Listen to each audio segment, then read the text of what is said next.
दोस्तों, आज मेरे स्टूडियो में मेरे बातचीत के मंच पर उपस्थित हैं वरिष्ठ पत्रकार विजय विनीत जी, जो वाराणसी में इस समय जनसंदेश टाइम में के संपादकीय मंडल को लीड कर रहे हैं। विजय विनीत जी, आपका बहुत बहुत स्वागत है हमारे बातचीत के मंच पर।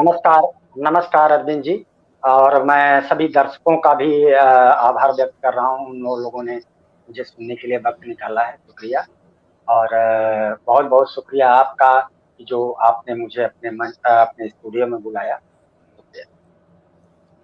दोस्तों, मैं विजय विनीत जी के बारे में थोड़ा सा परिचय आपको दे दूं। पहली बात तो ये है कि एक बहुत निडर पत्रकार है। निडर पत्रकार का मतलब ये है कि इन्होंने पत्रकारिता के क्षेत्र में बिना डरे कई ऐसे महत्वपूर्ण काम किए हैं जो कि जनरली आजकल के पत्रकार उसको करना नहीं चाहते या करने से घबराते हैं।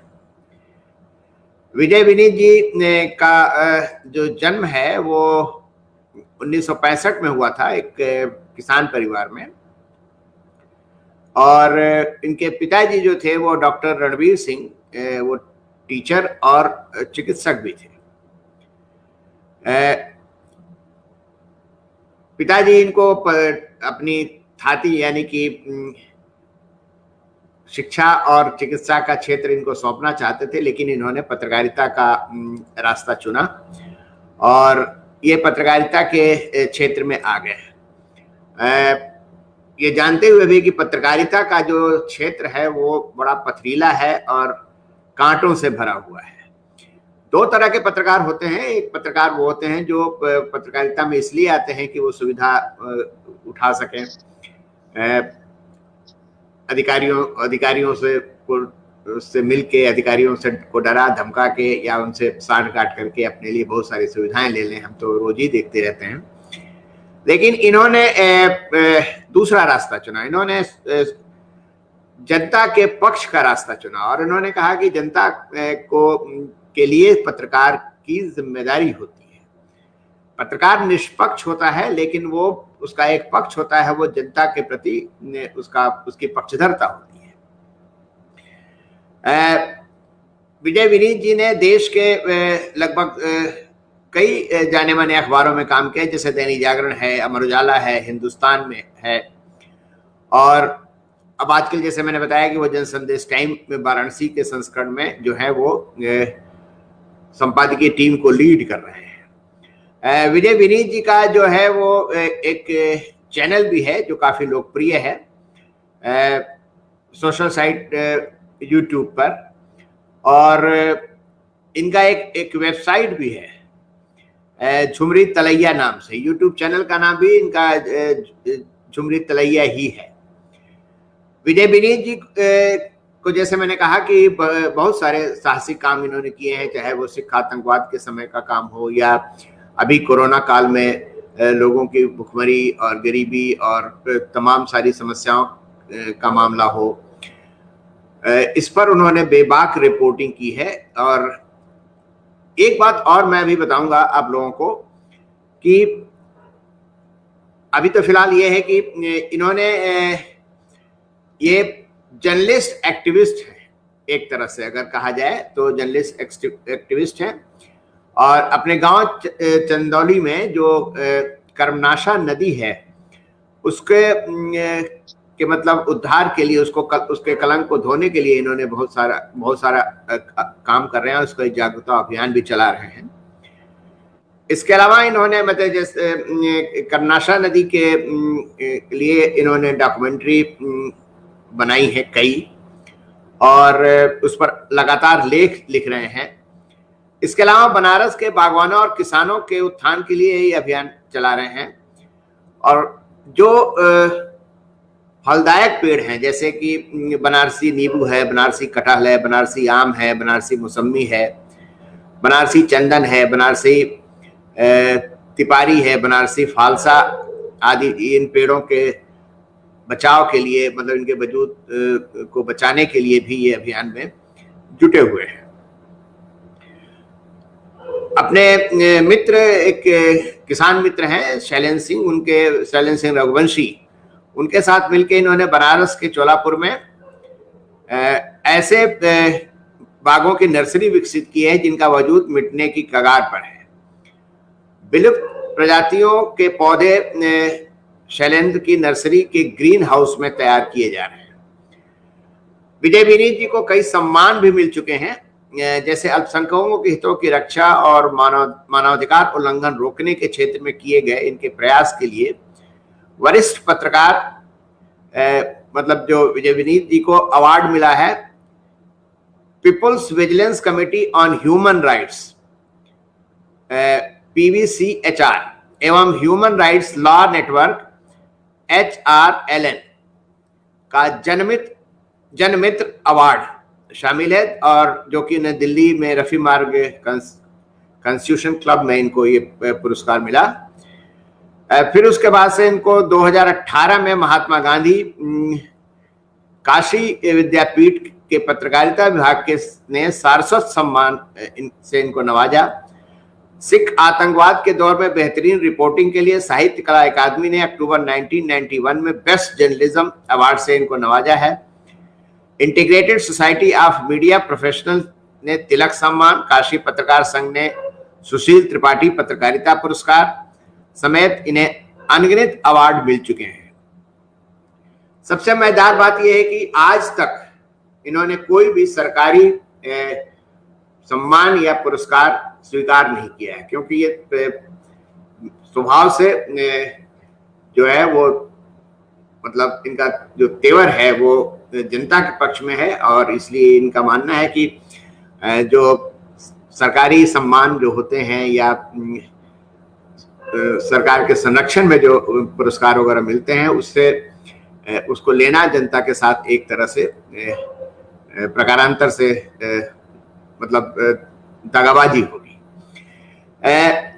अभी कोरोना काल में विजय विनीत जी की एक किताब भी आई हुई है, और वो जो उस किताब की बड़ी चर्चा है बनारस लॉकडाउन, जिसमें इन्होंने बनारस में लॉकडाउन के दौरान जो जो समस्याएं लोगों ने झेला है उसका ये जीवंत वर्णन है इसमें।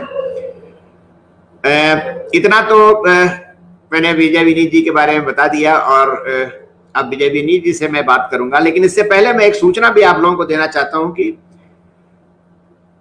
अपने काम के दौरान और लोगों से निरंतर संपर्क में रहने के दौरान और रिपोर्टिंग में सक्रिय भूमिका निभाने के दौरान इनको कोविड-19 ने ग्रस्त कर लिया था, और कोविड-19 ने इनको मामूली रूप से ग्रस्त नहीं किया था। जहां तक मेरी जानकारी है ये कोमा में चले गए थे, और मतलब स्थिति ऐसी थी कि अब सांस टूटी या तब सांस टूटी। लेकिन ये विजय विनीत जी की जीवटता का ही परिणाम है कि वे आज स्वस्थ होकर के हम लोगों के सामने मौजूद हैं। विजय विनीत जी, आपको इसके लिए तो मैं पहले तो बधाई देता हूं। एक बार मैंने खबर जब सुनी थी तो मैं तो बड़ा चिंतित हो गया था, क्योंकि आपसे मेरा बहुत पुराना परिचय है, तो और दोस्तों को भी ये लगा होगा, और मैं एक तरह से कह सकता हूं कि Vijay Vineet ji is one of the survivor of कोविड-19। तो पहले मैं थोड़ा सा विजय विनीत से बात करूंगा कि ये थोड़ा बताइए कि कोरोना जब कोविड-19 आपको हुआ तो आपको कैसे पता चला कि आप कोविड-19 की संभावना आपको हो सकती है? अरविंद जी, कोरोना को मैं बहुत की तासीर को मैं समझता था, और मैं जानता था कि ये बीमारी कोई मामूली बीमारी नहीं। मैंने 16 जुलाई को मैंने एक रिपोर्ट लिखी आदिवासियों के बारे में, सोनभद्र के आदिवासियों पर जहां नरसंहार कांड हुआ, और मैं 2 दिन पहले अपने दोस्तों से कहा था, अपने साथियों से कहा था कि अगर कोरोना होगा तो लगता है कि मुझे ही सबसे पहले होगा, क्योंकि मेरा मानना था कि हमें लगता है कि जिंदगी भी उसी के साथ खेलती है जो बेहतर खिलाड़ी होता है। और मैं यही बात अपने साथियों को बताया और अगले दिन जब मैं घर पहुंचा रिपोर्ट फाइल करने के बाद, तो मुझे मेरे देह में दर्द शुरू हुआ और मेरी पसलियों में दर्द शुरू हुआ और मेरे सिर में दर्द शुरू हुआ। तो मैंने अपने एक फैमिली डॉक्टर से संपर्क किया, तो उन्होंने कहा कि देखिए आप अपने को क्वारंटाइन हो जाइए और ये सिम्टम्स ठीक नहीं है और ये खतरनाक सिम्टम्स के सकते हैं। फिर मैंने और अपने यहाँ के डॉक्टर मित्रों से संपर्क किया, तो उन लोगों ने कहा ये मामूली फ्लू की बीमारी है और आपको कहाँ कोरोना कैसे पकड़ सकता है, और आप डरिए नहीं, हम लोग दवाएं भिजवा रहे हैं, आप घर में रहिए, ठीक हो जाएगा। लेकिन 2 दिन बाद मेरी समस्याएं बढ़ने लगी, मेरा ऑक्सीजन धीरे धीरे उतरना शुरू हुआ। तब मुझे लगा कि ये समस्या बहुत गंभीर है। मैंने बनारस के अधिकारियों से संपर्क करने की कोशिश की और सारे अधिकारियों ने कहा कि मतलब संपर्क करने की कोशिश की, किसी का, डीएम का, कमिश्नर का, सीडी और सीएमओ का, किसी का फोन नहीं। नतीजा ये निकला कि हमें लगा कि तब मैंने अपने कुछ मित्रों से बात किया और गृह विभाग को मैंने ट्वीट किया कि मेरे साथ ये प्रॉब्लम है और प्रशासन नहीं सुन रहा है, किसी की बात नहीं सुन रहा, कि जांच कहाँ मेरी।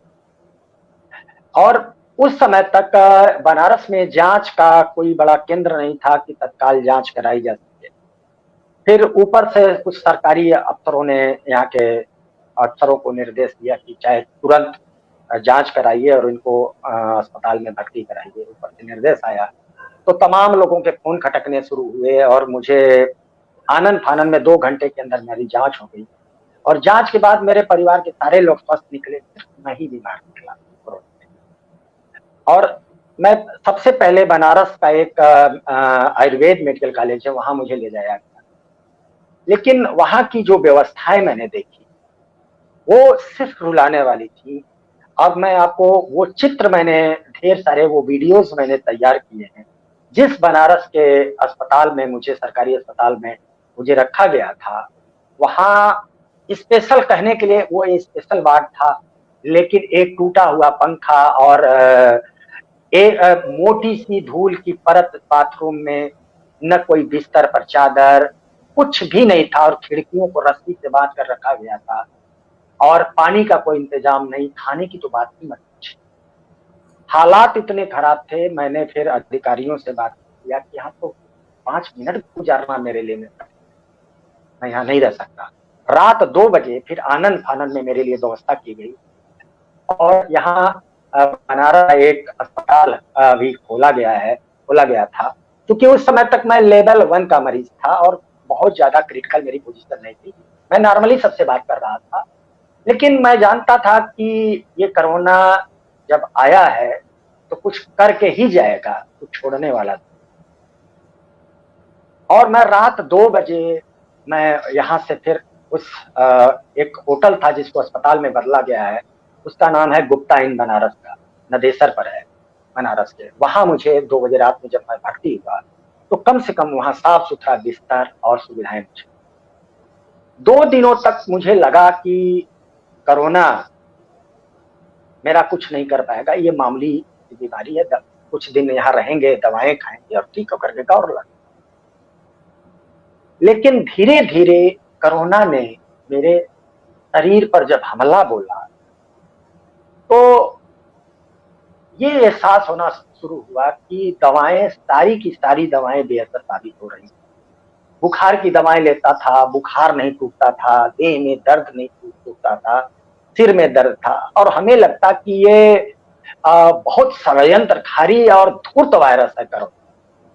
कैसे आपके फेफड़े में घुसता है, आपके दिल में घुसता है, सिर्फ दिल में ही वार नहीं करता, कोरोना दिमाग की नसों को भी सूजन पैदा कर देता है, दिमाग में भी धूर्त वायरस घुस जाता है। ये बहुत षड्यंत्रकारी वायरस।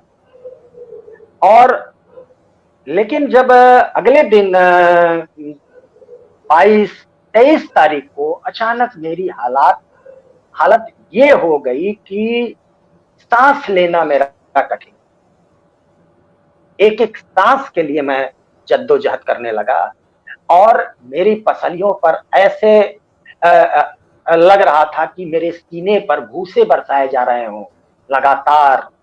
और मैं बिस्तर पर पड़ा रहता था और एक करवट बदलना मेरी बहुत भारी था। और 24 तारीख, 25 तारीख और 26 और 4 दिनों में मेरी हालत कोरोना ने इतनी बिगाड़ दी थी।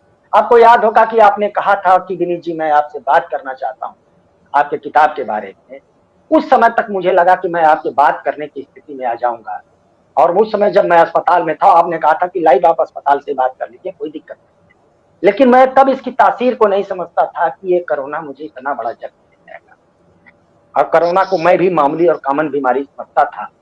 लेकिन जब पसलियों पर इसने वार किया, मेरे फेफड़ों पर वार किया, मेरे दिमाग पर वार किया, मुझे समझ में नहीं आ रहा था कि मैं कैसे बच पाऊंगा जिंदा। बस मेरे पास अगर कुछ था तो एक आत्मबल था, एक साहस था, और मैं जानता था कि मुझे अभी काम करना है, गरीबों के लिए काम करना है, किसानों के लिए काम करना है, ढेर सारे मुझे जिंदगी में काम करना है। और मैं मरने के लिए भी तैयार था कि अगर कोरोना मेरी जान लेता है तो कोई भी बात नहीं, लेकिन मैं इसे डरूंगा नहीं, आखिरी दम तक लड़ूंगा। और मैं अपने दिमाग में यह मैं बैठा लिया था कि ये धूर्त वायरस जब तक मैं दिमागी रूप से नहीं मरूंगा ये नहीं मार सकता है। ये दिमाग में मेरी बार बार ये बातें मेरे पौध रही, ये धूर्त वायरस तभी मुझे हमला करेगा जब तक मैं इससे नहीं डरूंगा। यही वजह रहा कि मैं अपने हौसले को, अपने आत्मबल को कभी डिगने नहीं दिया और लड़ता रहा, लगातार लड़ता रहा कोरोना से। और हालात ये हो गया, 24 तारीख को तो मैं कोमा में चला गया। जब मैं कोमा में चला गया तो डॉक्टरों की वहां बहुत चिंता हुई। डॉक्टर राठौर मेरा इलाज कर रहे थे। डॉक्टर राठौर ने मुझे 24 घंटे कंटिन्यूअस अपने ऑब्जर्वेशन में मुझे रखा। और एक वक्त ऐसा भी आया जब राठौर को भी लगा कि अब मैं 2-4 मिनट का मेहमान हूं, क्योंकि मेरा ऑक्सीजन सैचुरेशन 60 पर पहुंच गया था। और 60 ऑक्सीजन सैचुरेशन, और भी ऑक्सीजन देने के बाद जब किसी का सैचुरेशन 60 पर पहुंच जाता है तो शायद ही बचने की गुंजाइश बहुत कम होती है, लकली बहुत कठिन हो जाता है। लेकिन जब मैं कोरोना में काल में जब मैं थोड़ा सा होश आता था इसमें कोमा में, तब डॉक्टर मुझसे कहते थे कि आपको यहाँ से जाना है, अब आप लेवल 3 में पहुंच गए हैं, लेवल 4 में पहुंच जाएंगे तो हम लोगों के लिए कठिन हो जाएगा, और हमारा यह अस्पताल लेवल 1 का मरीजों के लिए आपके लिए नहीं है, आप। और मैं डॉक्टरों से कहता हूँ डॉक्टर साहब मुझे हुआ ही क्या है कि मैं चला जाऊंगा, मैं तो ठीक हूँ। और मैं उसी हौसले, उसी जोश, उसी जज्बे के साथ बात करता था, कोरोना मेरा कुछ नहीं बिगाड़ लेगा, आप चिकित्सकीय प्रबंधन बस ठीक है, मैं यही भरोसा दिलाता था। तो डॉक्टर और कर्मचारी अस्पताल के कहते थे कि अजूबा आदमी है। कैसा आदमी है? जब हम कोमा में रहता है और होश में आता है तो कहता है कि मैं बिल्कुल चंगा हूँ, भला हूँ, मेरे लिए कोई दिक्कत की बात नहीं, मुझे भेजने की जरूरत नहीं। यहाँ तक कि होटल अस्पताल के कर्मचारियों ने मेरा सामान बढ़वा दिया कि अब इसको ठेल दो दूसरे अस्पताल में, और नहीं तो एक पत्रकार के मरने का कलंक हमारे सिर पर माथे पर आ जाएगा, और ये बदनामी का कलंक अगर हमारे ऊपर लगा तो ये अस्पताल बदनाम हो जाएगा, हम हमारे अस्पताल की ताकत। लेकिन जब मुझे फिर होश आया तो डॉक्टरों ने जब मुझे मेरा सामान बात करके एम्बुलेंस बुलाई तो हमने कहा कि नहीं, मैं नहीं करता ही नहीं जाऊंगा, जीना भी मुझे यही है, और अगर कोरोना से मैं डरने वाला नहीं, मरूंगा तो इसी अस्पताल में मरूंगा। तो मेरे दृढ़ हौसले को देख करके जिस होटल में मैं था, होटल का मालिक बहुत परेशान था। गुप्ता जी बहुत इसलिए परेशान थे कि उनको एक लग रहा था कि अगर ये होटल में मरता है तो मेरा होटल ही नहीं चलेगा, और यहाँ बाद में कोरोना काल के बाद यहाँ कोई ठहरने, इस कमरे में कोई रहने के लिए तैयार। तो तमाम इसमें मीटिंगें हुई, बैठकें हुई, अस्पताल प्रशासन ने कहा कि भाई जो भी हो लेकिन या तो इनको ठेल दो।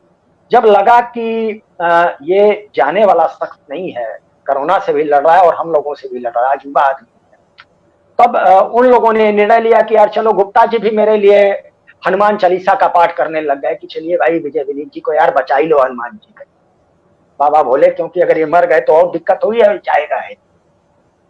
तो डॉक्टरों ने फिर एक उम्मीद के सहारे मेरा इलाज शुरू किया, और इतना दारुण दशा में, और ढेर सारी, जब मेरे फेफड़े के जो कोशिकाएं थी उसमें खून के थक्के बन गए थे, मेरे यूं कह लीजिए कि मेरे जो हृदय की धमनियां थी, उसमें भी खून के थक्के जम गए थे और खून को पतला करने के लिए तमाम पेट में इंजेक्शन भी लगाए जा रहे थे।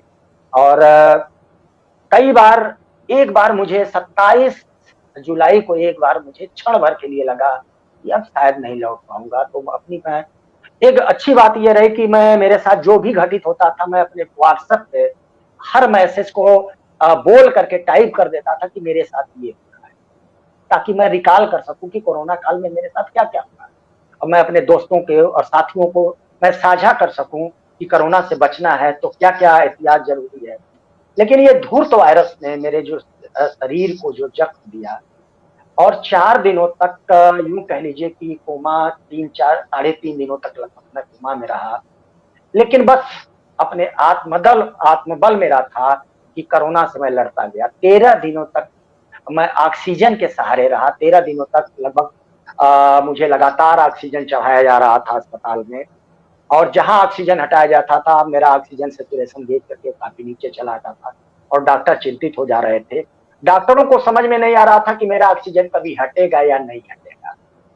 लेकिन हमने, जब मैं ठीक होता था, थोड़ा होश में आता था, संतुलित होता था, डॉक्टरों से यही कहता था, डॉक्टर साहब कोरोना मेरा कुछ नहीं बिगाड़ पाएगा, मैं हर जद्दोजहद से लड़ने के लिए तैयार हूँ, क्योंकि मैं जानता हूँ कि ये कोरोना धूर्त बीमारी है और ये धूर्त वायरस से मैं मुकाबला करने में सक्षम हूँ। और इस कोरोना काल में जो जीवन और मौत से मैं 14 दिन तक लड़ा, उसमें सबसे बड़ा 2-3 चीजों को मैंने गौर किया कि लोगों को लगता है कि कोरोना सिर्फ फेफड़े पर असर डालता है और आपकी किडनी पर असर डाल सकता है, आपके हार्ट पर असर डालता है। लेकिन मुझे जो लगता है कि कोरोना का सबसे बड़ा असर दिमाग पर पड़ता है, और खास तौर पे हम जैसे पत्रकार जिनका काम ही दिमाग का ही काम होता है, दिमाग से ही हम लोग लिखते हैं, पढ़ते हैं, और हमें लगा कि मेरा दिमाग कुंद कर देगा। लेकिन मैं अपने दिमाग को संतुलित करने की हमेशा कोशिश किया, और उसी जद्दोजहद में कोरोना से एक लंबा युद्ध चला। 14 दिनों के बाद मेरा ऑक्सीजन हटा और डॉक्टरों ने, जब मैं निगेटिव आया तब डॉक्टरों ने कहा कि नहीं, अब आप कोरोना से बच गए हैं। और रिपोर्ट आते ही अगले दिन 14वें दिन मुझे अस्पताल से विदा किया। और मैं शुक्रगुजार हूं कि अस्पताल का और उन डॉक्टर राममूर्ति सिंह का, डॉक्टर विजय राय जी का, जिन्होंने मुझे अस्पताल में बचाने के लिए कोई कसर बाकी नहीं छोड़ी, जितना मेहनत किया। और उन लोगों ने पल पल पर, शायद कोरोना के मरीजों को आज जो बनारस में देखें अगर हाल कोरोना के, मैं यहाँ जिक्र करना चाहूंगा कि डॉक्टरों का कोरोना को लेकर के जो रवैया है बहुत गंदा है। खास तौर पे उन अस्पतालों में जो आमतौर पे शुरुआत में सरकारी डॉक्टरों ने भी अच्छा काम किया। मुझे लगता है कि कोरोना के काल में काम करते करते डॉक्टर काफी थक गए हैं और इस बीमारी को लेकर के उनमें अरुचि भी पैदा हो गई है और एक डर भी डॉक्टरों के मन में काफी गहरा बैठ गया है। अगर आप बनारस को देखें तो बनारस में 3-4-5 अस्पताल हैं जो प्राइवेट हैं, जहां कोरोना के मरीजों का इलाज होता है। करीब 1,500 मरीज यहाँ भर्ती किए जा रहे हैं। बीएचयू और यहाँ लेवल 3 का अस्पताल है, और वहाँ की जो कुव्यवस्था है बेहद ही बेकार है। और आमतौर पे भी हाल के दिनों में बीएचयू में एक बड़ी और शर्मनाक घटना हुई है। 2 दिन पहले की बात बता रहा हूँ कि एक नौजवान कोरोना का भर्ती होता है, जिसको कि सरकार और सरकारी नुमाइंदे जिस बीएचयू को पूर्वांचल का एम्स बताते हैं, आज मौत का घर बन गया है। और लोग डरने लगे हैं कि इस अस्पताल में जाएंगे तो लौट करके आएंगे या नहीं। लेकिन मैंने सुनी बातों पर मुझे यकीन नहीं था। लेकिन 2 दिन पहले एक नौजवान चौथी मंजिल पर भर्ती था और उस खिड़की से, उस इमारत से कूद करके मर जाता है कोरोना का रोगी। और ये बहुत शर्मनाक घटना हुई। इससे पहले वहां पे बनारस के एडिशनल सीएमओ भी इसी अस्पताल में भर्ती किए गए थे, उनकी मौत हो गई थी। और बीएचयू के कर्मचारियों और वहां के नुमाइंदों ने मिल करके लाश ही बदल दी। और ये इतने मतलब कि घृणास्पद कथाएं यहाँ पे, कहानियां निकल करके आ रही। तो अभी आपको मैं बताना ये भी चाहूंगा कि हमारे एक साथी राकेश चतुर्वेदी को भी इसी अस्पताल में भेजा गया था और हम लोग को छूट गए।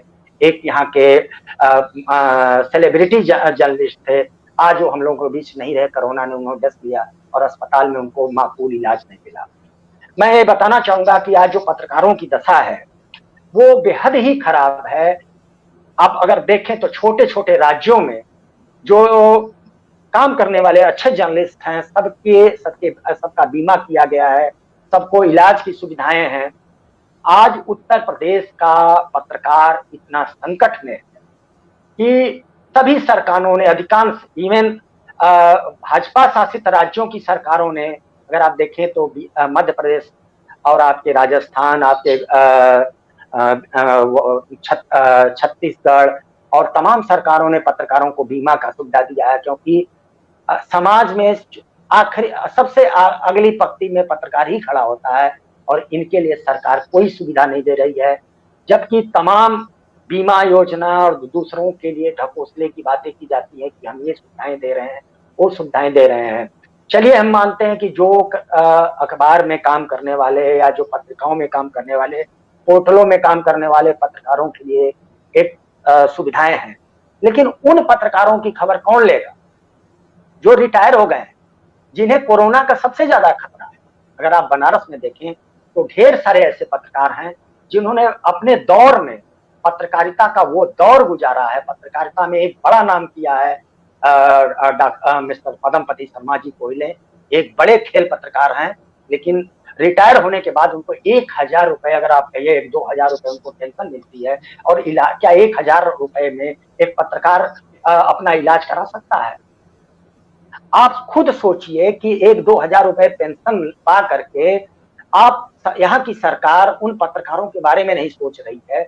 बड़े बड़े दावे किए जा रहे हैं, लेकिन पत्रकारों, कोरोना काल में सबसे बड़ा संकट पत्रकारों के सामने इलाज का संकट है। मैं बताऊं कि बनारस में करीब 50 से अधिक पत्रकार कोरोना से पीड़ित हैं। कई लोगों ठीक हो चुके हैं, कई लोगों का इलाज चल रहा है, लेकिन अगर आप देखें तो इलाज के नाम पर इनको मतलब कि सबसे निम्न स्तरीय सुविधाएं दी गई हैं। मतलब कि ये भीड़ में, प्रधानमंत्री का क्षेत्र है बनारस, और बनारस का पत्रकार भीड़ में खो करके रह गया है, भीड़ में मर रहा है और इसको इलाज नहीं मिल रहा है। आज भीड़ की वजह से एक हम अपने साथी को खो चुके हैं, जिसका गम हम लोग, पूरा बनारस का पत्रकार, बनारस का मीडिया, बनारस का लोकतंत्र का प्रतिनिधि नहीं भूल पाया है। तो मैं इतना जरूर कहूंगा कि कम से कम लखनऊ में देखें, अगर आपको, अब लखनऊ के पत्रकारों के लिए केजीएमसी में स्पेशल वार्ड बनाए गए हैं पत्रकारों के लिए। दिल्ली में केजरीवाल ने बढ़िया अस्पतालों में इलाज की व्यवस्था किया है। दिल्ली में पत्रकारों की मौतें नहीं हुई, सिर्फ बनारस में मौतें हो रही। बनारस में एक पत्रकारों का एक बड़ा वर्ग जो है कोरोना से पीड़ित है और इलाज के नाम पर सिफर है। और पिछले 5 महीनों में यहाँ की यूपी की सरकार ने, यहाँ के प्रशासन ने पत्रकारों को सुविधा देने, उनके स्वास्थ्य की रक्षा के लिए कोई पुख्ता इंतजाम नहीं किया, कोई कार्य योजना नहीं बनाई। कैसे जिएंगे, कैसे पत्रकारिता करेंगे? जबकि आपको याद होगा अरविंद जी की प्रधानमंत्री नरेंद्र मोदी जी ने जब लॉकडाउन की घोषणा की थी, तब कहा था कि ये एसेंशियल सर्विस है अखबार, इसको चलाना है, इसको हर हाल में निकालना है, यही सूचनाएं पहुंचाएगा, सही सूचनाएं, सटीक सूचनाएं। और जो पत्रकार जीवन की बाजी लगा करके और अपने पत्रकारिता कर रहे हैं, उनके लिए क्या है? अगर आप देखें तो एक हाकर से लेकर के एक संपादक तक को कोई सुविधा, स्वास्थ्य की सुविधा नहीं मिल रही है।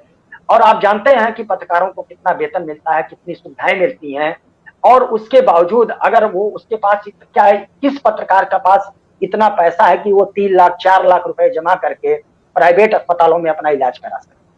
तो मेरी यही गुजारिश है योगी जी से कि कम से कम पत्रकारों की सेहत को भी ध्यान में रखें। आप बहुत अच्छा काम कर रहे होंगे समाज के लिए, लेकिन लोकतंत्र के चौथे खंबे पर भी थोड़ा गौर फरमाइए कि कम से कम उन, चलिए ठीक है, नौजवान पत्रकारों को न दीजिए सुविधाएं, लेकिन वो रिटायर हो चुके बुजुर्ग पत्रकारों को, जिनको 1000-2000 रुपए सिर्फ पेंशन मिलती है, उनकी सेहत का तो ख्याल कर लीजिए हुजूर। तो शुक्रिया। ये तो मेरे जीवन की का एक काल रहा, जो कोरोना काल में मैंने 14 दिनों तक जो समझा, देखा। और अरविंद जी, और कोई सवाल हो तो आप पूछिए। ये बताइए कि जैसे जब किसी को कोरोना हो जाता है और उसे जब उसको अस्पताल में भर्ती करते हैं तो वहां पर तो कोई परिवार के लोग तो मिलने जाते नहीं है, और तो आप भी वहां पर अकेले होंगे और आप कोमा में थे, बीच बीच में आपकी तंद्रा टूटती थी बीच बीच में। तो ये जो दैनिक जो क्रियाएं होती हैं, जैसे यूरिन पास करना है या मान लीजिए कि टॉयलेट जाना है, ये सब वहां पर सुविधा आपको मिल रही थी? देखिए अरविंद जी, ऐसा है कि हमारे होटल में अटैच बाथरूम था, लेकिन जब कोरोना काल में होता है तो उस समय खाने का तो कुछ मिलता नहीं है। आमतौर पे जो डाइट्स, जो प्रोटीन्स और जो फूड्स हैं वो उसके जरिए आपके ड्रिप के जरिए हमें दिया जा रहा था, और पेशाब के लिए वो नलिका लगा दी जाती है, जैसा कि आप खुद भी चिकित्सक रहे हैं, जानते ही हैं। तो वो हालात जो था उस सिम्टम्स के हिसाब में डॉक्टरों ने व्यवस्था कर रखा था। लेकिन जैसे ही हम कोमा से बाहर निकले, हम धीरे धीरे हम अपना वो नित्य क्रियाकर्म करने लगे और हमें दिक्कत नहीं आई। और जो 2-3 दिनों का जो मुश्किल भरा दौर था, जाहिर तौर पे मुझे ड्रिप के जरिए जो फूड्स दिया जा रहा था, जो बाकी जो जरूरतें थी, वो ड्रिप के जरिए मुझे दिया था। फिर भी अकेलापन तो महसूस होता होगा ना कि परिवार। देखिए मैं बताऊं कि जब ये कोरोना काल में 14 दिन एक तन्हाई भरा जीवन होता है, जैसे एक कैदी को एक बंद कमरे में डाल दिया जाता है, तन्हाई जिसको कहते हैं। तो वहां पे सिर्फ मेरे कमरे में टीवी भी लगी हुई थी, लेकिन 14 दिनों में मेरी टीवी नहीं खुल पाई। वजह रही कि ये आदमी का दिमाग काम नहीं करता। मैंने बताया कि ये धूर्त वायरस दिमाग को सबसे ज्यादा असर पहुंचाता है। अगर आप बंद कमरे में होते हैं तो आपके सामने सिर्फ एक पंखा नाचता हुआ होता है और दूसरी ट्यूबलाइट जलती हुई दिखती है, और यही पूरे 14 दिन तक मैं देखता रह गया, एक ट्यूबलाइट और एक चलता हुआ पंखा। यही मेरी जिंदगी थी और यही मेरा जीवन था, और इसी को देख करके मैंने 14 दिन गुजारा, और समझ में नहीं आया कि ये 14 दिन कैसे कटे। इतना कठिन दौर, आज मैं अगर जेल में होता तो इतना कठिन दौर देखने को नहीं मिलता। किसी की आवाज जब डॉक्टर मेरा दरवाजा खटखटाता था तब मुझे लगता था कि चलो कोई तो आया मुझे बात करने वाला। मेरे पास सिर्फ एक फोन था जिससे मैं बार बार अपने साथियों को, अपने दोस्तों को से बात कर लेता था। लेकिन अरविंद जी, मैं ये कहना चाहूंगा, आपको बताना चाहूंगा, कोरोना चाहे जो भी हो, लेकिन एक चीज बहुत शिद्दत के साथ आपको देता है, वो अपनों और गैरों की पहचान कराने में, ये आंख से पर्दा हटाने में तनिक भी देर नहीं लगाता। ये कोरोना की बीमारी, ये धूर्त वायरस सबसे पहले ये बता देता है कि कौन अपना है, कौन पराया है। सबकी पहचान बारी बारी से करा देता है और उन्हीं 14 दिनों में ही करा देता है। ये बताइए कि जैसे पत्रकार होते हैं तो पत्रकार, जो अखबारों के पत्रकार हैं, उनको तो सैलरी वगैरह बहुत अच्छी तो नहीं मिलती है मेरे ख्याल से।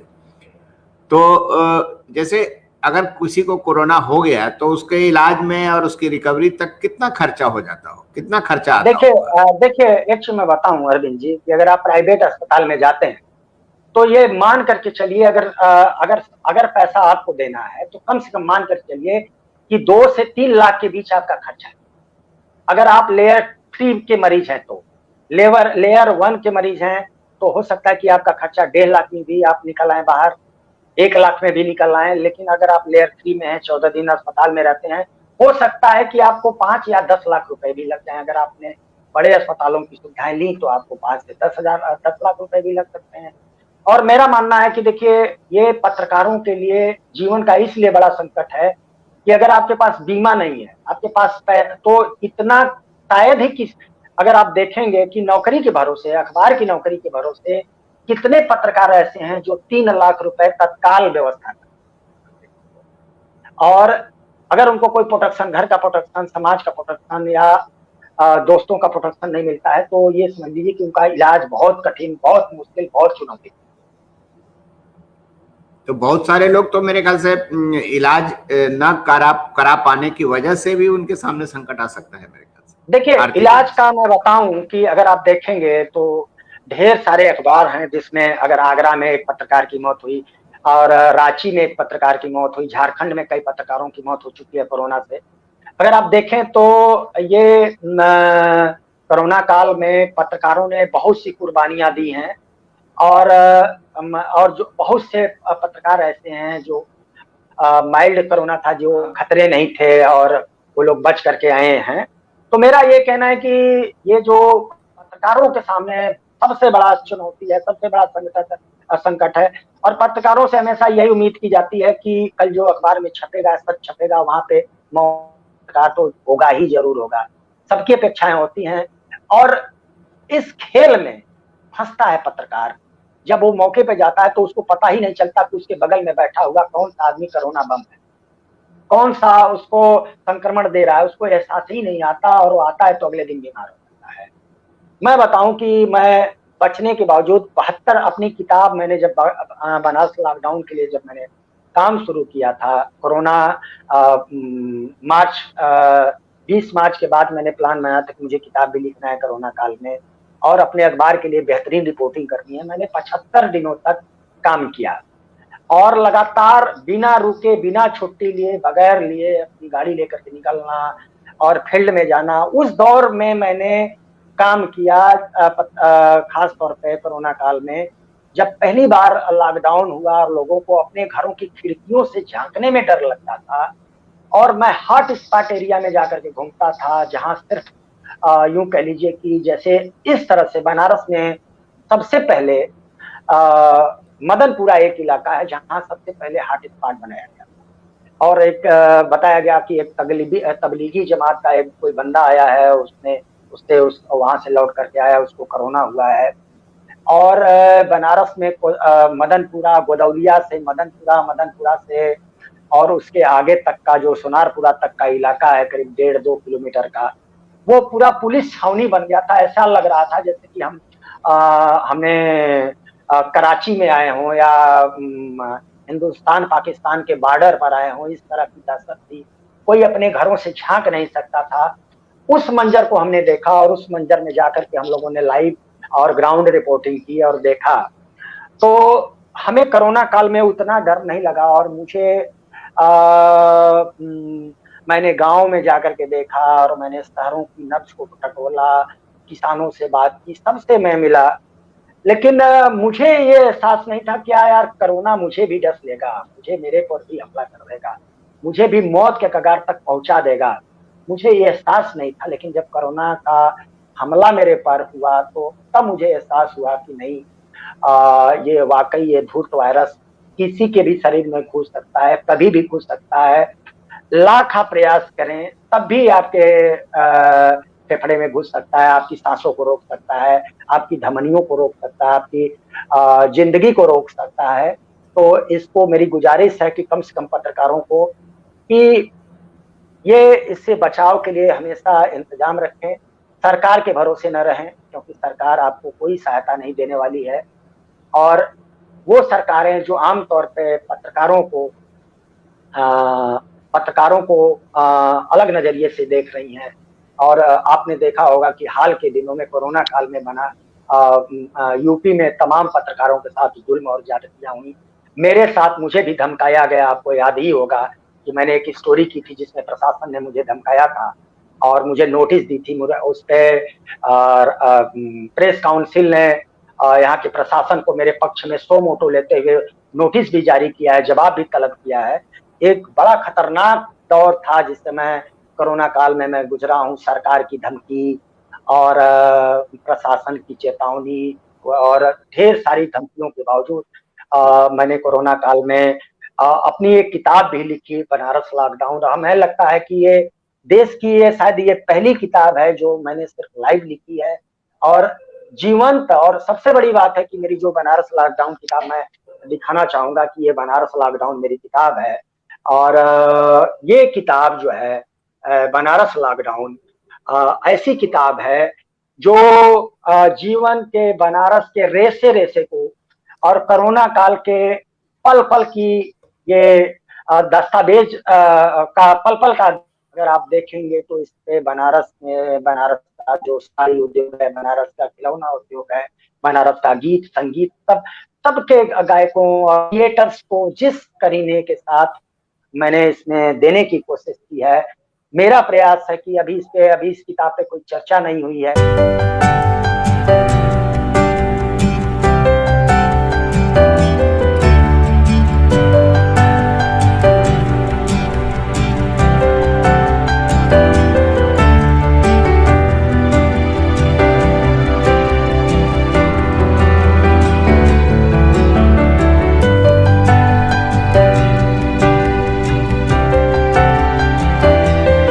सवाल है मेरे दिमाग में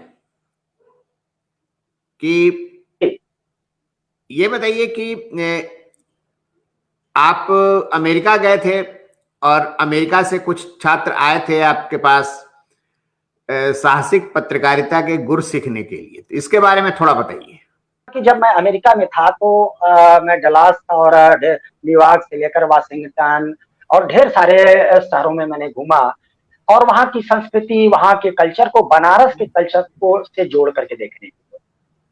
और जब मैं पोस्ट करता था तो समूचा बनारस शहर और मेरे ढेर साथी, हजारों साथी उस मेरे आर्टिकल को लगातार पढ़ते रहे, लगातार, और डिमांड पर डिमांड करते रहे कि ये आप लिखिए बनारस, वहाँ अमेरिका में ये मुझे दिखाइए, ये बताइए कि वहाँ के लोग कैसे रहते हैं, वहाँ के लोग क्या खाते हैं, उनका जीवन कैसा है, वहाँ के बाग बगीचे कैसे हैं, उनकी जिंदगियां कैसी हैं, वहाँ का रहन सहन कैसा है, और वहाँ के जो सोसाइटीज कैसी है, वहाँ की गाड़ियां कैसी हैं। तो मैंने हर मुद्दे पर, वहाँ का क्राइम कैसा है, वहाँ का मतलब मैंने कोई ऐसा अनछुआ पहलू नहीं था अमेरिका का जिसको मैंने टच नहीं किया। और मैं समझता हूँ कि अभी अमेरिका में रह करके एक किताब लिखने वाला मैं पहला जर्नलिस्ट हूँ, और आने वाली मेरी किताब होगी एक बनारसी अमेरिका में, जो आप लोगों के बीच जल्द आएगी, और मैं तैयार कर चुका हूँ केवल कोरोना काल की। और अभी एक किताब मेरी अभी अब इसका दूसरा संस्करण जल्द रखने वाला है, बनारस लॉकडाउन का।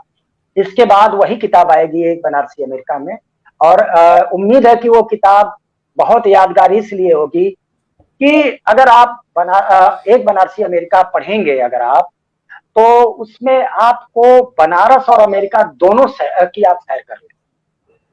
और ये हम समझते हैं कि इसको जिस तरह से बनारस की कल्चर और अमेरिका के कल्चर को जोड़ करके मैंने देखा है, यहाँ के जनजीवन को, वहाँ के रहन सहन को, जिस तजुर्बे को जोड़ करके देखा है, वो अब से पहले हिंदी बेल्ट का कोई पत्रकार, किसी पत्रकार ने नहीं देखा है।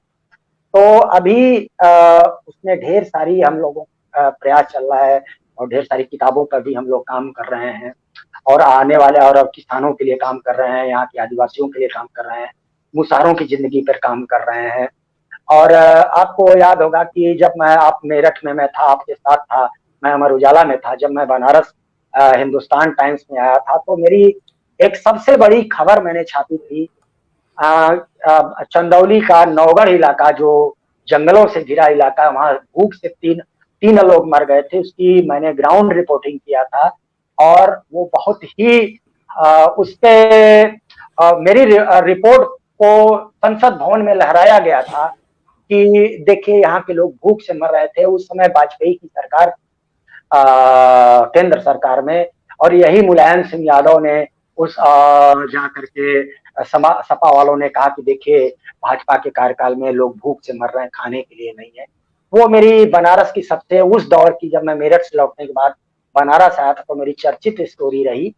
उसके बाद मैंने उसी दिन 2001 में मैंने ठान लिया था कि अब मुझे गरीबों, आदिवासियों और उन मजलूमों के लिए लड़ना है, जंग लड़ना है, उनके लिए काम करना है। अब इन्हीं के लिए मेरी अपनी जिंदगी कुर्बान करनी है। अगर कोरोना काल में मैं बचा तो इन आदिवासियों और गरीबों और भूख से बेहाल लोगों के लिए जो मैंने लड़ाइयां लड़ी हैं, शायद इनका कोई एक वो रहा होगा, उनका एक दुआएं रही होंगी, कोरोना से लड़ करके लौटा, और इन्हीं दुआओं के भरोसे आगे भी नहीं इनके लिए लड़ाई जारी रखूंगा।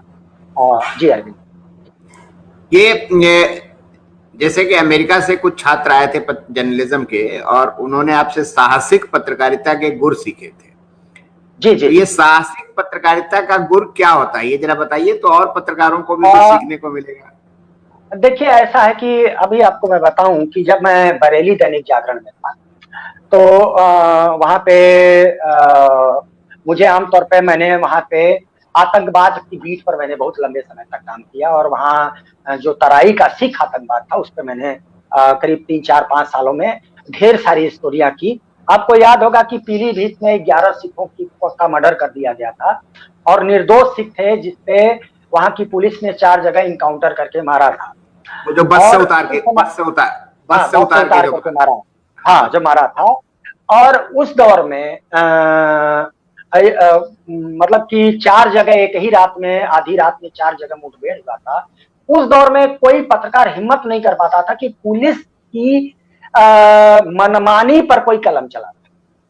इसी को कहते हैं साहसिक पत्रकारिता। और मैंने कहा कि जो सच है, अगर निर्दोष मारा गया है तो मेरी कलम चलेगी, चाहे मुझे जो सजा दे दे, मुझे इसकी परवाह नहीं। और मैंने परवाह नहीं की। आपको याद होगा कि पीलीभीत मुठभेड़ कांड एक बड़ा कांड बना, पूरे देश के सिख समुदाय ने आंदोलन किया और उसकी सीबीआई जांच हुई। आपको अरविंद जी पता होगा कि 25 वर्ष बाद सीबीआई कोर्ट ने मेरी रिपोर्ट को आधार बना करके आगे बढ़ी और 25 वर्ष बाद उस पे लल्लू सिंह वहां के जज थे, सीबीआई के जज, उन्होंने इस पे फैसला सुनाया और 57 पुलिस कर्मियों को आजीवन कारावास की सजा सुनाई, जिसमें 10 पुलिसकर्मी ट्रायल के दौरान ही मौत हो चुकी, 10 पुलिसकर्मियों।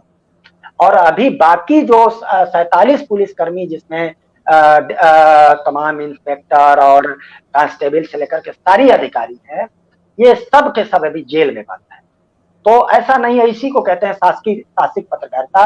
मेरा कहना है कि अगर आपके अंदर जज्बा है, अगर आप जुल्म और ज्यादती को बर्दाश्त करने का हिम्मत और हौसला रखते हैं, तो आप सच अगर है तो सच लिखने से मत डरिए, नहीं तो इस प्रोफेशन को छोड़कर चलिए।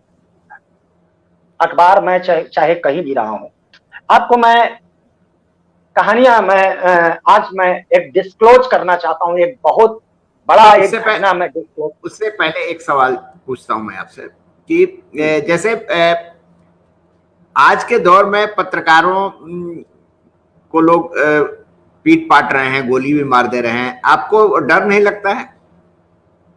देखिए, ये पत्रकार, वही पत्रकार मारे जाते हैं अपराधियों के हाथों। अगर आप किसी अपराधी के यहाँ बैठ करके आप दारू नहीं पिएंगे, मुर्गा नहीं खाएंगे, उससे रिश्वत नहीं लेंगे, तो कोई भी अपराधी आपके नजदीक आने की हिम्मत और हौसला नहीं रखता। सबसे मैं बताऊं, अपराधियों को पुलिस से भी उतना डर नहीं लगता जितना कलम से डर लगता है। आपको मैं बताऊं कि ढेर सारी मैंने स्टोरियां लिखी और मुझे जो लगता है कि शायद बंदूक से भी ज्यादा वो डरते हैं तो सिर्फ कलम से डरते हैं अपराधी। तो अगर आपके कलम में इतनी ताकत है, ये डर तब खत्म होगा जब तक अपराधी आपके नजदीक नहीं जाएगा, आपसे रब्त जब नहीं रखेगा, तब तक आपके नब्ज को नहीं भापेगा, आपका कुछ बाल बाका नहीं कर सकता है। और दूसरी बात कि मैंने जितने भी पत्रकारों को देखा कि जो अपराधियों के हाथ को मारे गए हैं, कहीं ना कहीं उनसे उनका तालमेल रहा होगा, या फिर दुश्मनी में मार दिया जाए अलग बात है, लेकिन आमतौर पर वो पत्रकार ज्यादा मारे गए हैं, यूं कह लीजिए वो पत्रकार ज्यादा मारे गए हैं जिनसे पहले के या कहीं ना कहीं उनके रब्त जब्त रहे हो, या कोई दुश्मनी रही हो, या इस तरह की बातें कुछ ना कुछ जरूर रहता है। आमतौर पर खबर लिखने पर अगर आप देखेंगे, सिर्फ खबर लिखने पे रेयर पत्रकार मारे जाते हैं, लेकिन आपका सरोकार सिर्फ खबरों तक है, तो किसी अपराधी में इतनी हिम्मत नहीं है जो आप तक पहुंचे। आप कोई कहानी बताने जा रहे थे, मैंने आपको बीच में मैं रोक दिया था। आपको एक अपने जिंदगी की एक बड़ी कहानी मैं डिस्क्लोज करना चाहता हूँ जी, जिसको बहुत कम पत्रकार जानते हैं। और पत्रकारों के सामने चुनौतियां कैसी हैं, आज मैं खुल करके बात करना चाहता हूं और मैं बताना चाहता हूं कि किस तरह से चुनौतियां आती हैं पत्रकारों के सामने और कैसे निपटा जाता है। मैं हिंदुस्तान में पत्रकार था जब मैं अमर उजाला छोड़ करके मैं आया था बनारस हिंदुस्तान में, अरविंद जी। तो करीब 7-8 महीने ही गुजरे थे, एक साल भी शायद 2002 में की बात है। मैंने एक स्टोरी फाइल की थी, उस समय मायावती मुख्यमंत्री हुआ करती थी उत्तर प्रदेश, और मैं एक मायावती की कवरेज के मतलब कि उनके दौरे की कवरेज करने में गाजीपुर जिले के सैदपुर में गया था और उनको वो निरीक्षण करना था विकास कार्यों का।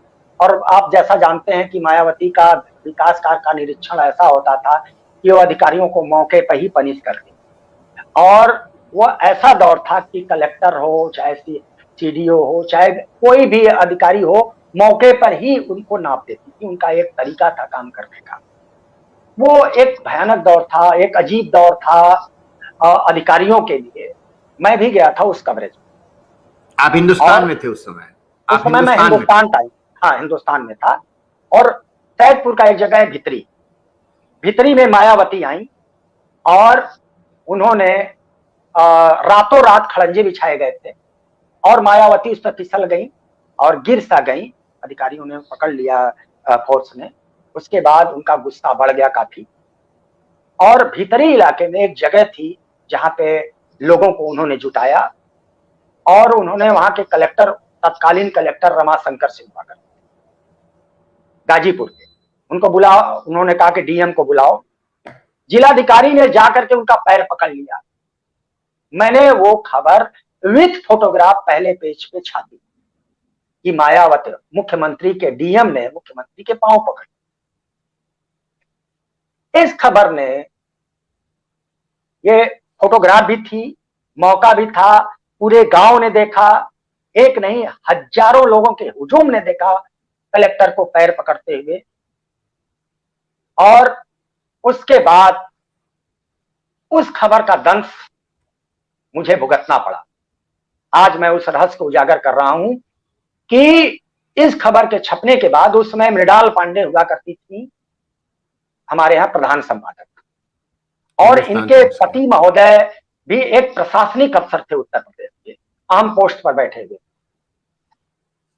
पूरी आईएएस लॉबी ने, उत्तर प्रदेश की आईएएस लॉबी ने मुझे यूं कह लीजिए कि मुझे मेरे पास नोटिस, मेरे अखबार को नोटिस भेजा कि ये खबर झूठी है। मैं अपने दृढ़ इरादे पर था कि ये खबर सच है, मेरे पास फोटोग्राफ है। बस ये था कि उस दौर में मोबाइल कैमरा नहीं था और उस दौर में सिर्फ कैमरे से फोटोग्राफी होती थी और वीडियोग्राफी नहीं होती थी। मोबाइल में कैमरे नहीं होते थे। तो हम लोगों ने जो तस्वीरें छापी उस पर यकीन करने के लिए हमारा अखबार तैयार नहीं था, क्योंकि एक तरफ आईएएस लॉबी का दबाव मृणाल पांडे जी के पतिदेव पर भी था, मृणाल पांडे पर भी असर था। इसका ये नतीजा निकला कि आईएएस लॉबी ने दबाव बनाकर मुझे टर्मिनेट करा दिया। मेरे टर्मिनेशन का लेटर हिंदुस्तान टाइम्स के दफ्तर में आकर के आ गया। आपको मैं बताऊं, आकर के रख दिया गया। उस दौर में मेरे साथ कई और मेरे साथियों का टर्मिनेशन लेटर बना था, लेकिन मेरा काम ऐसा था कि किसी को मेरा टर्मिनेशन लेटर मुझे देने की हिम्मत नहीं पड़ी। ये हो रहा था कि कौन देगा एक ऐसे जुझारू पत्रकार से जिसने अपनी जिंदगी के पल पल अपने कलम की धार देने में और इस अखबार को आगे बढ़ाने में लगा रहा। उस पत्र एक तेवर वाले पत्रकार को ये टर्मिनेशन लेटर देगा कौन? उस अखबार में लोकनाथ जी एचआर मैनेजर थे। हमने कहा कि जब लेटर आ ही गया है तो आप लोग मुझे दे दो। लेकिन उसके बाद मैंने क्या किया कि फिर मैं 2 दिन बाद मैं मौके पर, जब मेरे पास नोटिस आई तो मैं फिर भीतरी गया और उस गांव के लोगों का सबसे मैंने वीडियो बनवाया और उनका बयान लिया और मृणाल जी को मैंने कोरियर किया कि आप डिसीजन आपने ले ही लिया है, लेकिन न्याय को भी आप देख लीजिए कि आपने ये जीवन का बहुत बड़ा अन्याय किया है, ये ठीक नहीं। और जाहिर तौर पर मुझे जब तक टर्मिनेशन लेटर मुझे नहीं दिया जाता तब तक मैं काम करता रहूंगा। इवन मेरा वेतन भी रोक दिया गया, मेरी सैलरी रोक दी गई, क्योंकि मैं ऊपर से निलंबित किया जा चुका, टर्मिनेट किया जा चुका था हिंदुस्तान अखबार से। और पूरे शहर को पता था कि मैं टर्मिनेट किया हुआ जर्नलिस्ट। और उसी दौर में एक घटना होती है बनारस में, आदमपुर इलाका एक है, वहां पे एक मंदिर है, ओंकारेश्वर मंदिर, और बगल में एक मजार भी है। दंगा होता है वहां, दंगा हो गया था। हाँ, वहां दंगा हुआ था। और उस दंगे में मुझे भेजा गया। और सबसे बड़ी बात यह है कि उस दौर के संपादक मिस्टर शशांक शेखर त्रिपाठी भी मेरे साथ रिपोर्टिंग कर। और उस दंगे की अपनी एक कहानी है कि वहां अराजक तत्वों ने एक छोटे से मंदिर, जो सब बनारस का एक बहुत पुरातन और बहुत प्रसिद्ध मंदिर है, उसको तोड़ने के लिए आमादा हो गए। और उनको लगा कि इस मंदिर का पुजारी ही वहां पे जो मजार है वो उसमें वहां पे जलाने फूकने का काम कर रहा है, और झूठी अफवाहें फैलाई गई और न्यूसेंस क्रिएट किया गया था। वहां पे मौके पे पीएससी थी, वहां मजिस्ट्रेट थे, और नीचे से फिर पथराव शुरू हो गया। हम लोग ऊंचाई पर थे, मंदिर पर तोड़ने के लिए भीड़ जुट रही थी। मेरा एक साथी पत्रकार था जो मेरे बगल में खड़ा हुआ था, और जब लखौरी छोटी छोटी जो किले में पहले जमाने की ईंटें होती थी वही चला करके फेंकना शुरू कर दिया। बचने के लिए हम लोगों के पास कुछ भी नहीं था, सिर्फ पीएसपी के जवानों के पास बंदूक में गोलियां थी। हम लोग निहत्थे थे, कलम के अलावा हम लोगों के पास कोई हथियार नहीं था, बचाव का कोई साधन नहीं था। मेरा सर फट गया और हमने अपने दोस्त से कहा, यार देखो, तुम्हारे लगता है कि तुम्हारे सिर पर चोट लगी है, देखो तुम्हारे सिर की बूंदें मेरे पैंट पर गीली कर रही हैं खून की रखते। लेकिन उसने कहा कि नहीं सर, ये आपका सर फटा, हमें लगता है आपके सिर पर चोट आई है, मैं ठीक हूं। और मैंने जब अपना हाथ उस चोट पर लगाया तो मेरा हाथ पूरा खून से रख गया। तब मुझे लगा कि ये बहुत खतरनाक दौर है। एक तरफ मेरा टर्मिनेशन, दूसरी तरफ ये दंगे में मेरा सर फट जाना। और हमने कहा चलो यार ये एक बड़ी चुनौती है। तो हमें लगा कि अगर मैं भागता हूं तो बचने की उम्मीद कम है। तो मेरा जब खून देखा मेरे हाथ पैर मेरे रंगे हुए कपड़े पे, तो पीएससी के जवानों ने फायरिंग शुरू कर दिया और अंधाधुंध करीब सैकड़ों राउंड गोलियां चलाई। तब जाकर के जो इट्टर ईंटे और गोलियां चलाने वाले जो आतताई थे और जो ईंटे चलाने वाले आतताई थे वो भागे। तब भी मुझे ये डर था कि अगर मैं भागूंगा तो मैंने तो रास्ता भी नहीं देखा है उस घने इलाके का, मैं किस रास्ते से भागूं। तो मुझे लगा कि बेहतर ये हो कि मैं उन्हीं लोगों के बीच जाऊं कि चलो तुम लोगों ने मेरा सर फाड़ा है तो मेरा इलाज भी कराओ। मैंने हिम्मत बांधा और मैं उन्हीं लोगों के बीच गया कि चलो तुम लोगों ने मेरा सर फोड़ दिया, कोई बात नहीं, तुम लोगों का दोष नहीं है, ये सियासत का दोष है, अब तुम लोग चलो मेरे साथ और मेरा इलाज कराओ। वहां बगल में अच्छी बात यह रही कि कुछ उनमें से अच्छे लोग भी थे जो दंगे में शामिल नहीं थे। उन लोगों ने कहा कि, और मैंने बताया कि मैं जर्नलिस्ट हूँ, मेरा सर मेरा फटा है, किसी और का नहीं फटा है। उन लोगों ने मुझ पर यकीन किया, मुझे डॉक्टरों के पास लेकर गए, मुझे टाके लगाए, मेरा इलाज कराया, मुझे इंजेक्शन लगा और मैं अस्पताल में से अपना ऑफिस आया। और लोगों ने कहा कि यार आपको इतना चोट लगी है, टाके लगे। हमने कहा कि अगर रिपोर्टिंग लाइव रिपोर्टिंग मैंने की है तो खबर भी मैं ही लिखूंगा और कोई लिखेगा नहीं, क्योंकि मौके पर तो मैं ही मौजूद था, फिर दूसरा खबर कैसे लिखेगा। तो हमारे संपादक ने का कहना था कि भाई तुम इतना गंभीर रूप से चोटिल हो, इतने टाके लगे हैं, कैसे खबर लिखो। तो मैंने अपने हमारे दोस्त हमारे मित्र हैं, हमारे बड़े भाई हैं, डॉक्टर SS गांगुली जी, जो जिनका कबीर चौरा पे क्लिनिक है, उन्होंने मुझे दवाइयां भेजवाई, कुछ गोलियां और भेजवाई। कहा कि विनीत जी अगर आपको काम करना है तो दर्द वाली दवाइयां खा लीजिए, ज्यादा समय मत दीजिएगा, लेकिन कोशिश ये कीजिए कि एक आध खबर लिख करके घर चले जाइए। लेकिन हमने कहा कि अब इस पूरी दंगे की पूरी लाइव रिपोर्टिंग मैं ही करूंगा। पूरी पहले पेज से लेकर के मैंने जितनी खबर मैंने खुद लिखी उसी जीवटता के साथ लिखी, पूरी दंगे की लाइव रिपोर्टिंग लिखी कि किस तरह से हमला हुआ, कैसे, सारी बातें लिखी। और लिखने के बाद मैं 1 बजे रात में जब घर गया, तब मुझे जब घर पहुंचा तो मुझसे मूर्छा आने लगी थी, क्योंकि मेरे शरीर का ढेर सारा खून बह चुका था, निकल चुका था। और काम का दबाव, और दूसरी बड़ी बात कि उस दौर में जब मैं अखबार में भी नहीं था, कहीं पत्रकार नहीं था, मैं टर्मिनेट हो चुका था, मैं कहीं नौकरी भी नहीं कर रहा था, लेकिन मैं पत्रकार था, मेरी खबरें भी छप रही। हो सकता है उसके बाद पता नहीं क्या सद्बुद्धि आई, उस पर मृणाल पांडे ने जांच कराया और मेरा टर्मिनेशन वापस लिया। और मैं समझता हूं कि हिंदुस्तान अखबार के इतिहास में ये पहला मामला है जब किसी पत्रकार का टर्मिनेशन वापस किया। मैं ही बेला पत्रकार था और ये 3 महीने तक मैं जूझा और 3 महीने बाद मुझे बहाल किया गया कि नहीं, इस पत्रकार, ये बेकसूर था पत्रकार, इसका कोई दोष।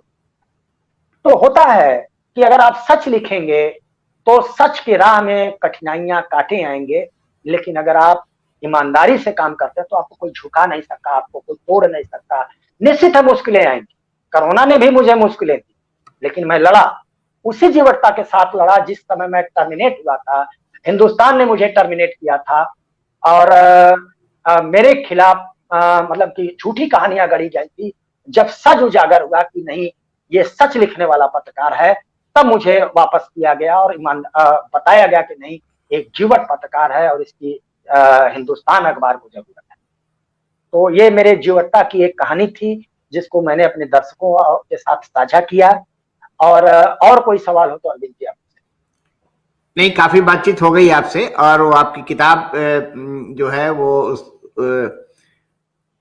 बहुत अच्छी किताब आपने बताई कि वो कोरोना पे पहली ऐसी किताब है जो फैक्ट्स एंड फिगर्स के साथ है। तो आपसे बातचीत करके बहुत अच्छा लगा और मेरे दर्शकों को भी काफी अच्छा लगा होगा।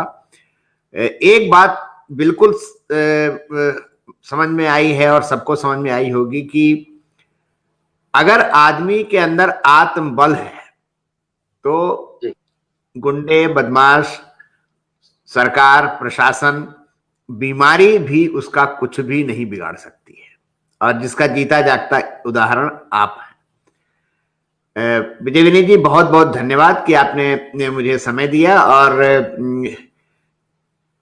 मैं आपको बहुत बहुत धन्यवाद देता हूं। नमस्कार। नमस्कार।